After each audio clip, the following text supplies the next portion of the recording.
നമസ്കാരം. സഹ്യ ന്യൂസിലേക്ക് സ്വാഗതം. ഷിരൂരിൽ കുന്നിടിഞ്ഞ് കാണാതായ അർജുനായുള്ള തിരച്ചിൽ തുടരുന്നതിനിടെ മലയാളികളായ രക്ഷാപ്രവർത്തകരോട് തിരച്ചിൽ നടക്കുന്ന മേഖലയിൽ നിന്ന് പുറത്തേക്ക് പോകാൻ ആവശ്യപ്പെട്ടതായി പരാതി. ജില്ലാ പോലീസ് മേധാവിയാണ് മലയാളി രക്ഷാപ്രവർത്തകരോട് സംഭവസ്ഥലത്ത് നിന്ന് മാറി നിൽക്കാൻ ആവശ്യപ്പെട്ടതെന്നാണ് ആരോപണം. നിങ്ങളുടെ പ്രവർത്തനം മതിയാക്കി എല്ലാവരും തിരിച്ചു പോകണമെന്നാണ് SP പറഞ്ഞതെന്ന് രക്ഷാപ്രവർത്തകനായ ബിജു കക്കയം പറഞ്ഞു. എന്തായാലും തങ്ങൾ പിന്മാറില്ലെന്നും നേരത്തെ മെറ്റൽ ഡിറ്റക്ടറിൽ സിഗ്നൽ ലഭിച്ച സ്ഥലത്ത് മണ്ണ് മാറ്റിക്കഴിയാറായെന്നും ബിജു കക്കയം വ്യക്തമാക്കി.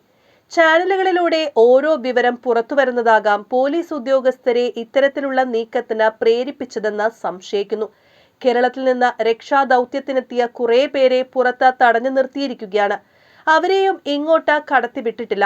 മൊബൈലിൽ ചിത്രങ്ങൾ പകർത്തുന്നത് പോലും നിരോധിച്ചിട്ടുണ്ട്. എന്നാൽ കർണാടകയിലെ ചില ചാനലുകാർ ഇവിടെ വന്ന ദൃശ്യങ്ങൾ ചിത്രീകരിക്കുന്നുണ്ടെന്നും ബിജു കക്കയം പറഞ്ഞു. പോലീസിന്റെ നിർദ്ദേശത്തിന് പിന്നാലെ മലയാളി രക്ഷാപ്രവർത്തകരും പോലീസ് ഉദ്യോഗസ്ഥരും തമ്മിൽ സ്ഥലത്ത് തർക്കമുണ്ടായി. രക്ഷാപ്രവർത്തകനായ രഞ്ജിത്ത് ഇസ്രായേലിനെ പോലീസ് കയ്യേറ്റം ചെയ്തെന്നും പരാതിയുണ്ട്. തർക്കത്തിന്റെ ദൃശ്യങ്ങളും പുറത്തു വന്നിട്ടുണ്ട്.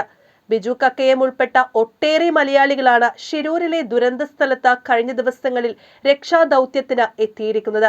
കഴിഞ്ഞ ദിവസങ്ങളിൽ മഴയും വെയിലുമെല്ലാം കൊണ്ടുകൊണ്ട് ഇവരെല്ലാം അർജുനെ കണ്ടെത്താനുള്ള പരിശ്രമത്തിലാണ്.